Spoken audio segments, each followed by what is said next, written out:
ഇന്ന്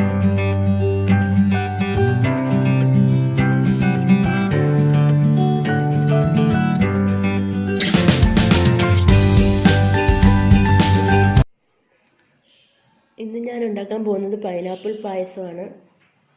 അപ്പോൾ അതിനെന്തൊക്കെയാണ് വേണ്ടതെന്ന് നോക്കാം.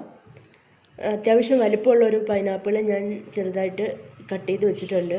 അതിൻ്റെ കൂടെ ഒരു 200 ഗ്രാം ശർക്കര, 1 കപ്പ് ഒന്നാം പാൽ, അതിൻ്റെ തന്നെ ഇരട്ടി രണ്ടാം പാൽ. അപ്പോൾ ആദ്യം ചെയ്യേണ്ടത് മിക്സിയുടെ ജാറെടുക്കുക.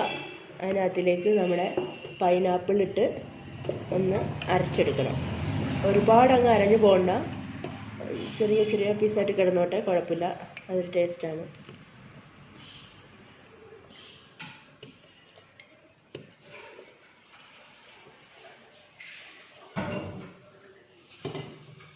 അപ്പോൾ നമുക്കിത് അരച്ചെടുക്കണം. ആദ്യം തന്നെ നമുക്ക് ശർക്കര ഒന്ന് ഉരുക്കിയെടുക്കണം. അപ്പോൾ 1 കപ്പ് വെള്ളം കൂടി ഞാൻ കൂടെ ഒഴിച്ചിട്ടുണ്ട്.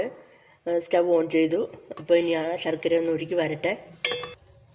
ശർക്കര നന്നായിട്ട് ഉരുകിയിട്ടുണ്ട്. ഇനി നമുക്ക് നമ്മൾ അരച്ച് വെച്ചിരിക്കുന്ന പൈനാപ്പിളിൻ്റെ മിക്സ് അങ്ങോട്ട് ചേർത്ത് കൊടുക്കാം.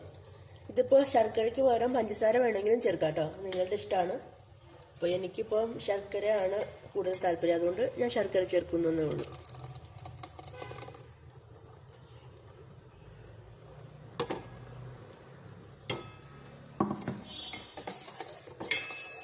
ഇനി ഈ ശർക്കര പാനിയുടെ കൂടെ കിടന്ന് നന്നായിട്ട് ഈ പൈനാപ്പിൾ വേവണം. ഒരു കുറുക്കിയ പരുവാകുമ്പോൾ ആവുന്നത് വരെ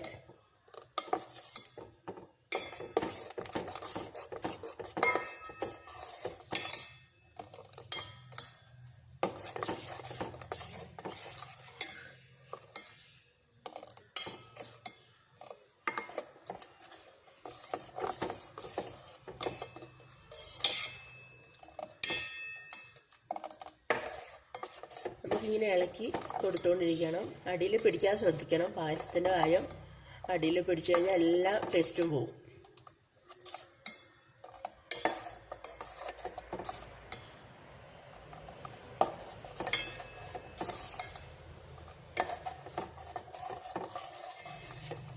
അപ്പോൾ നമ്മുടെ പൈനാപ്പിളും ശർക്കരയും കൂടെ നല്ലപോലെ അതാ കുറുകി വന്നിട്ടുണ്ട്.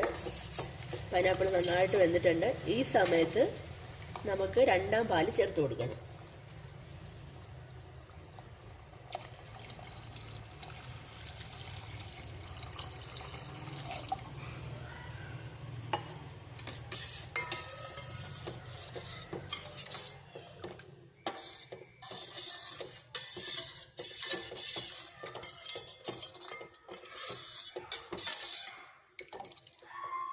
ഇതൊരു മീഡിയം ഹീറ്റിൽ വെച്ചിട്ട് ഇളക്കി കൊടുത്തുകൊണ്ടിരിക്കുക. ഇതൊന്ന് കുറുക്കിയ പരുവാവണം, അതുവരെ ഇളക്കി കൊടുക്കണം കേട്ടോ.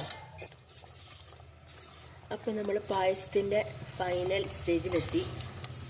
നന്നായിട്ട് കുറുകിയിട്ടുണ്ട്. ആ ശർക്കരയൊക്കെ ആയിട്ട് നന്നായിട്ട് മിക്സായി, നന്നായിട്ട് കുറുകി. കുറച്ച് ടൈം എടുക്കും കേട്ടോ ഇങ്ങനെ വഴറ്റിയെടുക്കാൻ. അപ്പോൾ ഇനി നമുക്ക് നമ്മളുടെ ഒന്നാം പാല് ചേർത്ത് കൊടുത്തിട്ട് ഓഫ് ചെയ്യാം. നിങ്ങൾക്ക് താല്പര്യം ഉണ്ടെങ്കിൽ നെയ്യ് ചേർക്കാം, വണ്ടിപ്പരിപ്പ് ചേർക്കാം, മുന്തിരിങ്ങ ചേർക്കാം. പക്ഷേ ഞാനതൊന്നും ചേർക്കുന്നില്ല. ഇത്രയും പാലും തേങ്ങാപ്പാലും ശർക്കര മാത്രമേ ഉള്ളൂ ഇതിനകത്തിൽ. പൈനാപ്പിളിൻ്റെ കൂടെ അത്രയും സാധനങ്ങൾ മാത്രം മതി. നല്ല ടേസ്റ്റി ആയിട്ടുള്ള പൈനാപ്പിൾ പായസം നമുക്ക് ഉണ്ടാക്കിയെടുക്കാം. അപ്പോൾ നമുക്ക് ഒന്നാം പാൽ ചേർത്ത് കൊടുക്കാം.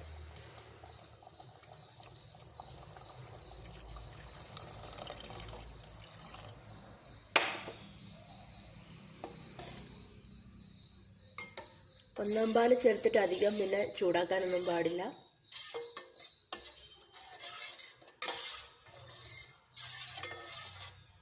നിങ്ങൾക്ക് പഞ്ചസാര വേണമെങ്കിലും ചേർക്കാം കേട്ടോ. എൻ്റെ മോന് അധികം പഞ്ചസാര ഒന്നും കൊടുക്കാൻ പറ്റത്തില്ല, അതുകൊണ്ടാണ് ഞാൻ ശർക്കര ഉപയോഗിക്കുന്നത്. അപ്പോൾ ഇനി നമുക്ക് സ്റ്റവ് ഓഫ് ചെയ്യാം. നമ്മുടെ പൈനാപ്പിൾ പായസം ഇവിടെ റെഡി ആയിട്ടിരിപ്പുണ്ട്. വളരെ ടേസ്റ്റിയാണ്. എല്ലാവരും ഉണ്ടാക്കി നോക്കണം.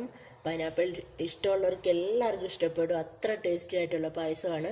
അപ്പോൾ ഈ ഓണത്തിന് എല്ലാവരും ഉണ്ടാക്കി നോക്കണം. ഇഷ്ടപ്പെട്ടെങ്കിൽ ലൈക്ക് ചെയ്യുക, കമൻറ്റ് ചെയ്യുക, സബ്സ്ക്രൈബ് ചെയ്യുക. അപ്പോൾ അടുത്ത റെസിപ്പിയായിട്ട് വീണ്ടും കാണാം. താങ്ക്